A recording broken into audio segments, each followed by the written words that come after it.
B'investiment ta' 23 miljun euro, il-ħamis filgħaxija l-Prim Ministru Joseph Muscat inawgura l-proġett tal-flyovers tal-Kappara.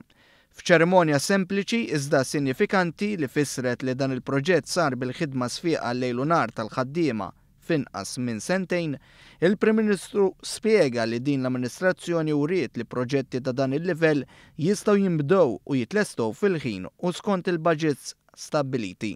Fid-diskors tiegħu il-Prim Ministru fakkar fil-weda ewlenija ta' dan il-Gvern li jirranġa t-toroq kollha ta' Malta u għawdex f'7 snin biex l-infrastruttura ta' pajjiżna tkun denja għal pajjiż modern li għaddej minn tkabbir ekonomiku bla preċedent.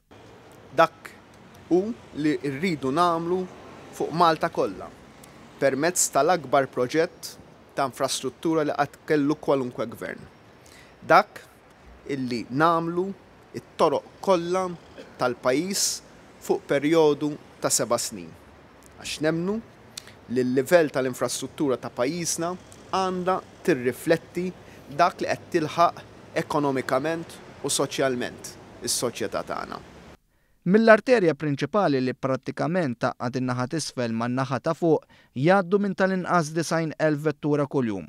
F'dan il-kuntest il-Prim Ministru Joseph Muscat tkellem dwar il-livelli stabiliti permezz ta' dan il-proġett biex proġetti futuri oħra fosthom tal-Marsa jinbdew u jitlestgħu fil-ħin.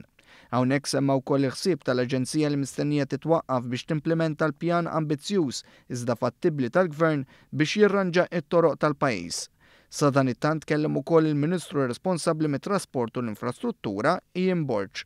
Il-Ministru Borg spjega kif il-proġett tal-Kappara se jħalli impatt pożittiv fuq l-ekonomija, bl-ekonomisti jgħidu li n-nuqqas ta' konġestjoni ta' traffiku fl-inħawi se jeffrankaw 3.5 miljun euro.